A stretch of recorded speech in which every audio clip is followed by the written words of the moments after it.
এদিকে পোস্টাল ব্যালটে ইসির পক্ষপাতদুষ্ট আচরণ এবং প্রশ্নবিদ্ধ সিদ্ধান্ত, বিভিন্ন বিষয়ে কমিশনের রাজনৈতিক সংশ্লিষ্টতা সহ ৩ অভিযোগে ইসির সামনে ঘেরাও কর্মসূচি পালন করছে ছাত্রদল। এ নিয়ে বিস্তারিত জানাতে আগারগাঁওয়ের নির্বাচন কমিশন সচিবালয় থেকে যুক্ত হচ্ছেন হাসান আল মাহমুদ। হাসান, জানতে চাই যে ছাত্রদলের প্রতিনিধিদের সঙ্গে ইসির বৈঠক শেষ হয়েছে কিনা এবং কি বলছে সংগঠনটির নেতাকর্মীরা।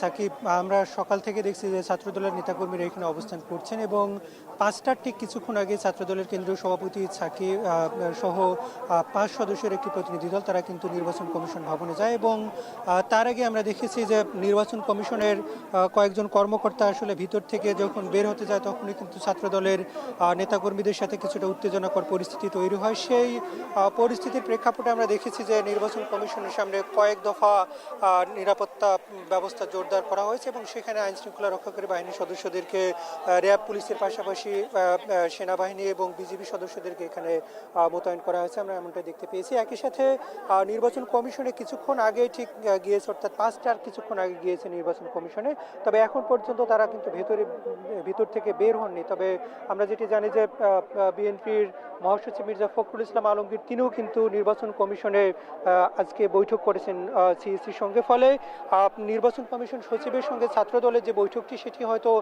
কিছুক্ষণের মধ্যে শুরু হবে। এরপরে কিন্তু আমরা দেখতে পাচ্ছি যে ছাত্রদলের নেতাকর্মীরা প্রতিনিধি দলের জন্য অপেক্ষা করছেন এবং তারা দাবি জানিয়ে আসছেন যে তাদের যে মূল ৩ দফা দাবি, সেই ৩ দফা দাবি নির্বাচন কমিশন যতক্ষণ পর্যন্ত আসলে বাস্তবায়ন না করবে ততক্ষণ পর্যন্ত তারা এখানে রাস্তায় থেকে যাবে, এমনটাই কিন্তু ঘোষণা দিয়েছে। যদিও এখন পর্যন্ত তারা অপেক্ষা করছে ছাত্রদলের কেন্দ্রীয় সভাপতি এবং সেক্রেটারির কি বার্তা নিয়ে আসেন সেই বার্তার অপেক্ষায়। এবং তারা যেটি দাবি করে আসছিলেন যে পোস্টাল ব্যালট, যেটি এবারে প্রথমবারের মতো যারা বিদেশে অবস্থানরত প্রবাসী ভোটার রয়েছেন তারা ভোট দিতে পারছেন, সেই পোস্টাল ব্যালটে আসলে বিএনপির যে নির্বাচনী প্রতীক ধানের শীষ সেটিকে আসলে একটি কর্নার করে রাখা হয়েছে। একই সাথে নির্বাচন কমিশনের কর্মকর্তাদেরকে আসলে একটি দলের দাবির মুখে আসলে বিভিন্নভাবে পদায়ন করা হচ্ছে। অন্যদিকে নির্বাচন কমিশন বেসরকারি যেসব নির্বাচন বন্ধ ঘোষণা করেছিল, এরপরেও কিন্তু শাহজালাল বিজ্ঞান ও প্রযুক্তি বিশ্ববিদ্যালয়ের যে ছাত্র সংসদ নির্বাচন সেটি কন্টিনিউ করবার জন্য তোড়জোড় করছে একটি ছাত্র সংগঠনের